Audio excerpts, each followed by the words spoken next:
Amém. Então, recapitulando, nós fizemos aqui um breve estudo sobre os 7 passos para termos as orações respondidas.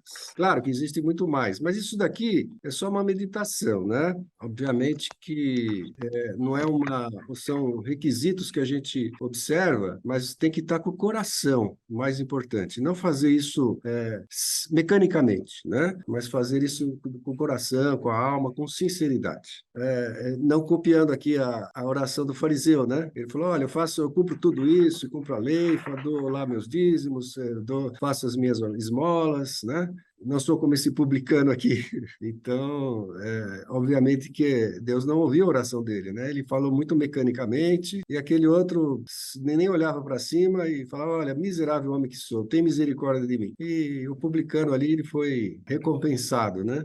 Ele foi abençoado, porque Deus ouviu a oração dele, que nosso Deus é um Deus de misericórdia. Mas isso daqui nos ajuda a seguir alguns passos, quando a gente faz com sinceridade de coração, buscando a misericórdia de Deus. Então, são 7 passos que eu fiz aqui. Eu vou só comentar os 7, e aí a gente vai discorrer um a um. Então, primeiro, ore por você mesmo e pelos outros. Então, a primeira situação é orar por você mesmo e pelos outros. O segundo, ore diretamente ao Pai Celestial. Ore diretamente ao Pai Celestial, em nome de Jesus. Terceiro, confessar os pecados. Confessar os pecados. Quarto, permanecer em Cristo. A persistência.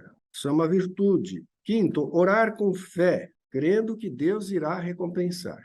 Orar com fé, crendo que Deus irá recompensar. Sexto, obediência aos seus mandamentos. E sétimo, dar frutos. Primeiro, orar por você mesmo e pelos outros. Não é errado pedir oração, mas Deus quer que oremos individualmente por nós mesmos. Aonde está isso? O próprio Jesus falou em Mateus 6,6, diz assim: mas tu, quando orares, entra no teu aposento e, fechando a tua porta, ora teu pai que está em secreto. E teu pai que vem em secreto te recompensará publicamente. Então, Jesus nos ensina a orar e por nós mesmos. Nós entrarmos no nosso aposento e lá falar com Deus. Isso é importante. Ah, mas e se eu tenho um problema e eu não consigo orar? Eu vou pedir ajuda para alguém? Claro, claro. Isso nós fazemos também. Está no livro de Tiago, sobre as enfermidades. Mas as enfermidades do corpo e as enfermidades espirituais. Às vezes nós estamos desanimados, nós estamos abatidos, né?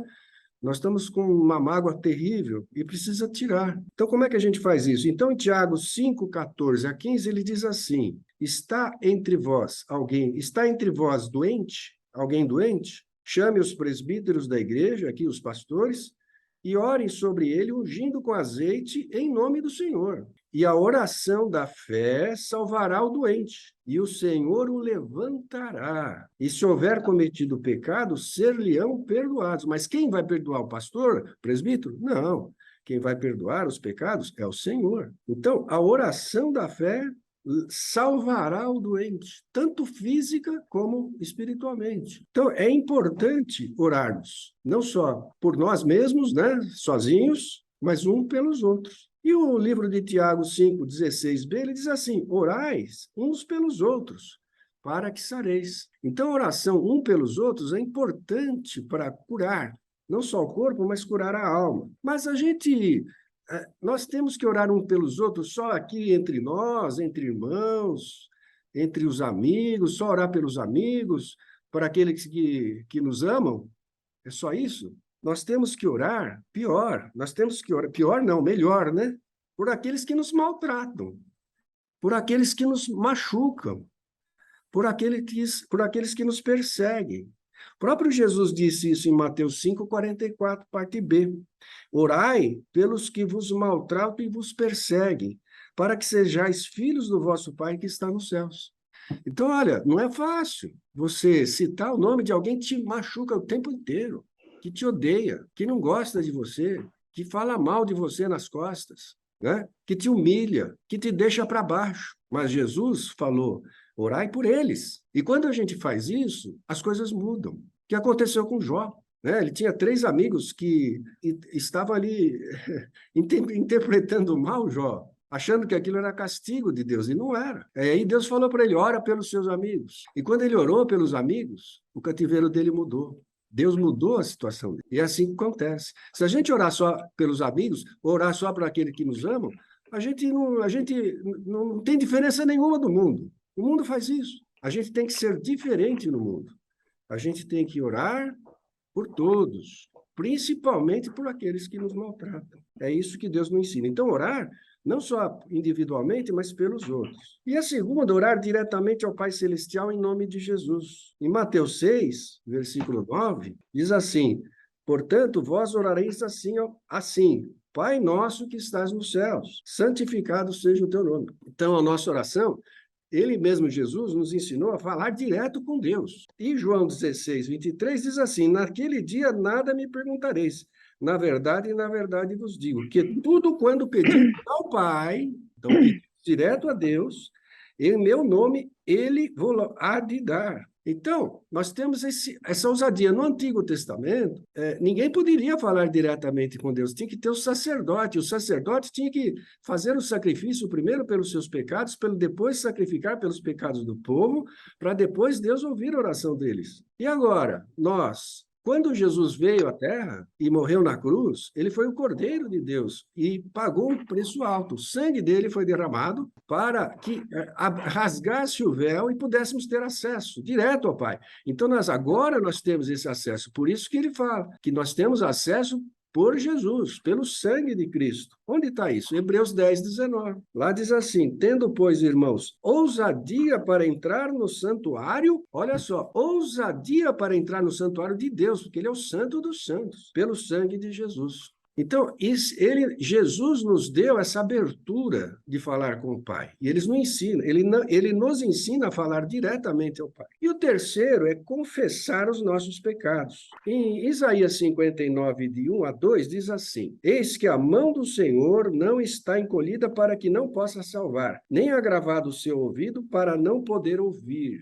Mas as vossas iniquidades fazem separação entre vós e o vosso Deus, e os vossos pecados encobrem o seu rosto de vós, para que não vos ouçam. Então, Deus não ouve a oração quando estamos em pecado. Agora, quando nós pedimos primeiro o perdão dos nossos pecados, confessamos os nossos pecados e deixamos os nossos pecados, então Ele nos ouve. Porque Deus é santo, não se comunica, não se comunica com o pecado. Quem pode me ajudar aqui a abrir o Isaías, capítulo 1, versículo 15 a 18? Quem pode abrir e ler? Isaías 1, 15 ao 18. Eu posso ler, pastor. Amém. Inclusive, hoje, é o Yom Kippur, Quer dizer, foi ontem e hoje, Dia do Perdão. Amém. De 15 a 18. Isso. Pelo que quando estendeis as mãos, escondo de vós os olhos. Sim, quando multiplicais as vossas orações, não as ouço, porque as vossas mãos estão cheias de sangue. Lavai-vos, purificai-vos, tirai a maldade de vossos atos de diante dos meus olhos, cessai de fazer o mal. Aprendei a fazer o bem, atendei à justiça, repreendei ao opressor, defendei o direito do órfão, pleiteai a causa das viúvas. Vinde, pois, e arrazoemos, diz o Senhor. Ainda que os vossos pecados sejam como a escarlata, eles se tornarão brancos como a neve. Ainda que sejam vermelhos como o carmesim, se tornarão como a lã. Amém. Olha só o 15. Quando multiplicais as vossas orações, mas multiplicar a oração com as mãos cheias de sangue ou em pecado, ele não ouve. Não adianta persistir, invocar, clamar, cheio de pecado. Não adianta, cheio de hipocrisia, sem sinceridade do coração, ele não vai ouvir. Mas aí, quando há o reconhecimento, quando há o pedido de perdão, então ele perdoa. Ainda que seja como a escarlata, ainda que seja vermelho como o carmesim, se tornarão brancos como a lã. E o Senhor ouve aí. Então, confessar os nossos pecados. Mas confessar como? Primeiro, em secreto, no seu quarto. Nós lemos agora Mateus 6, mas tu, quando orares, entra no teu aposento e fechando a tua porta, ora a teu Pai, quem está em secreto. Então, o teu pecado você fala secretamente. Mas espera um pouquinho. Em Tiago 5,16, e também uns aos outros confessai as vossas culpas. E aí, como é que fica? Então, tem que confessar meus pecados para os irmãos? aqui é o seguinte, seu pecado, você ora em particular. Ninguém quer ouvir o seu pecado, só Deus. Só Deus quer Você ouvir o seu que pecado. vai dar a gente, né? Só Deus. É só Deus. Então você vai orar e vai falar com Deus o seu pecado e vai pedir perdão para Ele. Mas então por que que eu tenho que pedir pecado, confessar as minhas culpas? Quando eu peco contra o irmão. Então, se eu ofendi o irmão, eu vou lá e peço perdão para ele. Então, confesso. Olha, eu pensei mal de você, eu não quero mais viver assim, me perdoe e tal. Então, eu procuro me fazer as pazes, né? Procurar viver em comunhão com os irmãos. Então, é isso. Se eu pisei na bola com o meu irmão, se eu menti, se eu fofoquei, né? Então, se eu criei uma situação terrível, eu preciso passar isso a limpo. Até nas ofertas, né? Se o teu irmão tem alguma coisa contra você, não é você contra ele é contra você. Quer dizer, se você é devedor dele, não é devedor só de dinheiro, não. É devedor mesmo, de pedir lá e se reconciliar. A Bíblia fala, a palavra de Deus fala, reconcilia-te primeiro com teu irmão. Depois vem e traga a sua oferta. Então, essa confissão dos pecados nós temos que fazer individualmente, quando é nosso. Agora, nosso com Deus. Agora, quando há uma ofensa entre os irmãos, pedir perdão e confessar. O quarto é permanecer em Cristo, a persistência. Então, lá, João 15:7 fala assim: se vós estiverdes em mim e as minhas palavras estiverem em vós, pedireis tudo o que quiseres e vos será feito. Então, se nós estivermos em Cristo e as palavras dele estiverem em nós, tudo o que pedirmos será feito. É promessa. Deus cumpre o que promete. E Hebreus 10:38 diz assim: mas o justo viverá pela fé. Isto é fé. Mas se ele recuar, a minha alma não tem prazer nele. Nós temos que mergulhar de cabeça e crer que Deus é fiel para cumprir o que prometeu.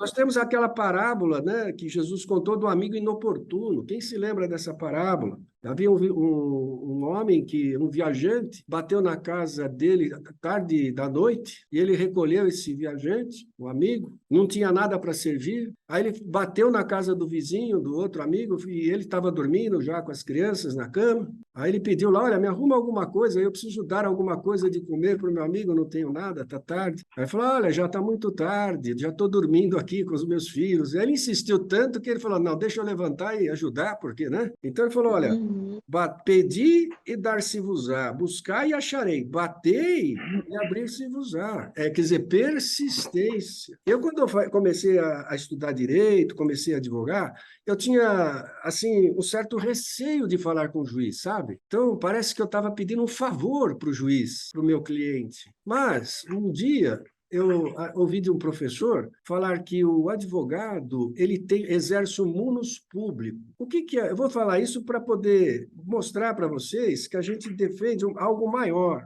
O munus público, a gente defende a cidadania. Então, lá, quando eu estou defendendo um cliente, eu não estou defendendo um cliente individualmente só. Eu estou defendendo uma sociedade coletiva como um todo, porque se houver uma injustiça para aquele cliente, vai haver uma injustiça para toda a sociedade. Então, eu quero dizer com isso que quando a gente ora a Deus, você não está pedindo algo errado, você está pedindo para que o nome do Senhor seja honrado, para que todos vejam que Deus é poderoso. Então, seu pedido, ele tem base, ele tem fundamento. Você está diante da palavra de Deus. Você não está pedindo para os seus próprios deleites. Você está pedindo para que a palavra de Deus se cumpra, não é? Você está pedindo para que o nome do Senhor seja glorificado. E aí o Senhor atende. Tem aquela passagem da viúva e do juiz iníquo, né? Está em Lucas. Quem sabe lembra dessa parábola, né? Que havia um juiz maldoso, iníquo. Eu vou até ler para vocês aqui um pedaço. Quem pode ler para mim? Vai, Lucas 18, de 1 a 8. Olha só que interessante. É gostoso ler a palavra que a gente, mesmo sabendo, a gente lendo novamente, abre o nosso entendimento em alguns ângulos, né? Alguns prismas. Disse-lhe Jesus uma parábola sobre o dever de orar sempre e nunca esmorecer. Havia em certa cidade um juiz que não temia Deus, nem respeitava homem algum. Havia também naquela mesma cidade uma viúva que vinha ter com ele, dizendo: julga a minha causa contra o meu adversário. Ele, por algum tempo, não a quis atender, mas depois disse consigo: bem, que eu não temo a Deus, nem respeito a homem algum. Todavia, como esta viúva me importuna, julgarei a sua causa para não suceder que, por fim, venha a molestar-lhe. Então disse o Senhor: considerai no que diz este juiz iníquo. Não fará Deus justiça aos seus escolhidos, que a ele clamam dia e noite, embora pareça demorado em defendê-los? Digo-vos que depressa lhes fará justiça. Contudo, quando vier o Filho do Homem, achará porventura fé na terra? Amém. Olha só. Ele nos ensinando aqui que nós devemos orar sempre e nunca desfalecer, nunca desanimar. Aqui ele está falando de um juiz maldoso, né? Um juiz mau. Ele não temia a Deus nem respeitava o homem. Não dava bola. E ali veio uma mulher, ela falou: me faz justiça, me faz justiça. Então Jesus comparou: olha, se o homem é tão ruim, tão mau, será que Deus, ouvindo o filho dele, insistindo, não vai fazer justiça? Óbvio que vai, não é? E aqui eu chamo a atenção dos irmãos também para orar pela nossa nação, orar pelas nossas eleições. Às vezes nos dá um desânimo, né? Puxa, no primeiro turno houve uma derrota assim. Para mim, a direita ia ganhar. Eu não estou aqui defendendo política, mas eu estou comparando aqui alguém que não teme a Deus. Porque aqui havia um juiz iníquo que não temia a Deus e não respeitava o homem. Então é sério, meus irmãos, a gente tem que orar com fé. Se nós orarmos com fé, o Senhor vai colocar na nossa nação alguém que seja temente a Deus, né? Que não persiga os cristãos, que não tenha ideologia de gênero, que não haja liberação das drogas, alguém que faça pela nação com amor, com temor de Deus. Isso é importante. Então nós temos que orar com fé. Então Deus não vai ouvir. Então, Deus não fará justiça aos seus escolhidos que clamam a Ele de dia e de noite. Então, nós temos que orar e persistir, com fé. Eu creio que se orarmos, Deus vai pôr a mão para que tenhamos paz. Amém. Então, aqui, aí nós temos o quinto: orar com fé, crendo que Deus irá recompensar. Então, aqui no livro de Marcos 11, 24, diz assim: por isso vos digo que todas as coisas que pedirdes orando, crede receber e tê-las-ei. Então, se a gente orar crendo que vai receber, nós vamos ter. E o livro de Hebreus 11, 6 diz assim: ora, sem fé é impossível agradar-lhe, porque é necessário que aquele que se aproxima de Deus creia que ele existe e que é galardoador dos que o buscam. Ele dá presente, ele honra aqueles que o buscam, aqueles que o temem. Então, nós temos que orar crendo em Deus. Se tivermos dúvida, não estamos agradando a Deus. Nós temos que crer nele, crer e nós teremos. Não é uma crendice, não. Fé é o firme fundamento. Fundamento é a palavra de Deus. Isso aqui está mais do que claro, mais do que provado. Né? A palavra de Deus ela é rica, ela é poderosa, não tem erros. O erro está em nós, que distorcemos a palavra, interpretamos mal. Nós temos que aprender, pelo Espírito Santo, olhar e interpretar a palavra de Deus como Deus quer, pelo seu Espírito, em todo o seu contexto, em toda a sua riqueza. Amém? Amém. Então, orar com fé, crendo que Deus irá recompensar. E aí o presente vem, a bênção vem. É só crer. Amém. 6. Obediência aos seus mandamentos. E está em 1 João 3, 22. E qualquer coisa que lhe pedirmos, dele a receberemos, porque guardamos os seus mandamentos e fazemos o que é agradável à sua vista. E os mandamentos de Deus não são pesados. Os mandamentos de Deus têm base no amor, e o amor é leve. Aquele que ama, cumpre todos os mandamentos. E o que é o amor? Amar a Deus sobre todas as coisas, sobre toda a tua força, todo o teu entendimento, e amar ao teu próximo como a ti mesmo. Amém. Então, este é o amor completo que Deus quer. Então, obedecer os seus mandamentos é amar a Deus. E o último é dar frutos. Olha só, em João 15, 16 diz assim: não me escolhestes vós a mim, mas eu vos escolhi a vós. Então, não somos nós que escolhemos a Deus. Em Jeremias 1, salvo engano, versículo 6, diz assim, que Deus Antes mesmo dele ser formado, já o tinha escolhido como profeta, como filho. Aí vocês vão pensar, puxa, de onde eu vim? Nós viemos de Deus. Como assim? Eclesiastes diz assim, e o pó volte à terra que o era, e o espírito volte a Deus que o deu. Então, de onde nós viemos? Da boca de Deus. O sopro da vida. Nós viemos de Deus. E para onde vamos? O Espírito volte a Deus que o deu. Jesus morreu na cruz, veio nos salvar, porque por o pecado de Adão estávamos perdidos, éramos condenados à morte, mas temos somente a morte física, se não vier o arrebatamento, e a segunda morte nós vencemos por Cristo, porque ele pagou os nossos pecados na cruz. Então nós vencemos a morte e voltamos a Deus. É esse o plano de Deus, esse é o propósito de Deus. Então, não vos escolhesse vós a mim, mas eu vos escolhi a vós. Agora, ele nos escolheu, mas depende de nós aceitarmos ou não. Se nós recusarmos, não temos a salvação, nós precisamos aceitar. Ele nos escolheu, mas temos que aceitar.